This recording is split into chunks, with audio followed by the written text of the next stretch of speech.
About maybe, might have even been 5 years ago, I built this outdoor, outside, that's why it's so pretty, frozen food feeder for my reef system to feed liquefied frozen foods. And it worked really, really well. And then the company that manufactured the foods stopped making them and I unplugged it. So it's been sitting here, hasn't been really doing its thing, and I haven't used it in a while.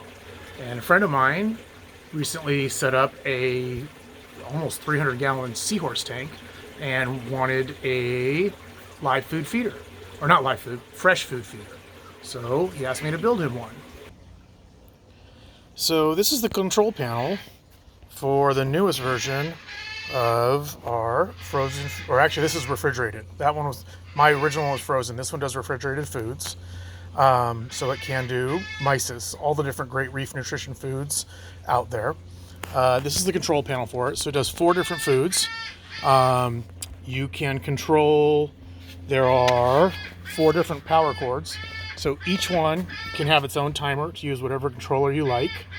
It's your choice, what you want to control it to feed as often as you like. You can, once it's turned on, it will let you prime, forwards, reverse, and adjust the speed at which the motor runs. And then the motors are large bore dosing pumps. So it's not your typical 1/8 inch inner diameter. These are 1/4 inch inner diameter. And you can see there's 4 of them there, and they're plumbed into a clear piece of PVC. So when there's water flowing, you'll be able to see the food going out. And let's give a shot at pumping some food. So I'm going to switch this into, I believe that's forward. And we'll turn up the speed. Now we're doing mysis, this is kind of big.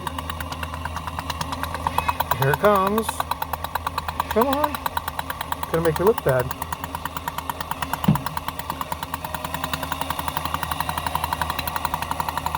Definitely making me look bad.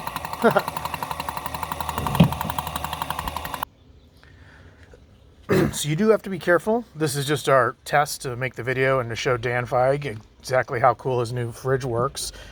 If the tubing gets stuck on the bottom, it will create a suction and then it won't pump food. And so now here we go.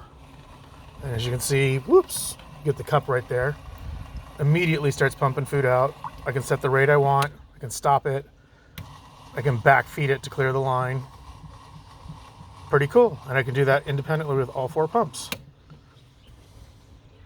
So how I did this is, you have to find a small fridge or freezer, depending on what kind of food you want to do, that you can easily get in and out of the back of without hitting any of the cooling lines. So in this case, we have the bulkhead. This is the bulkhead out, and that's the bulkhead in. As you can see, I managed to go around all the different plumbing, and it's 1-inch lines in and out. Once this gets to Dan's installation, he'll be able to put in exactly what length pipe he needs to come out and get to where he wants. So this side this side's not glued yet. The other side's just the bulkhead's in there. The bulkheads don't have to be waterproof because we're not sealing them in. So we're basically using them just to go through the refrigerator, in this case, nice and clean. Here's the back of the control box, control wire into the fridge, power cord for the manual running, and then here's your 4 power cords, which are color coordinated to match the lights on the front of the unit.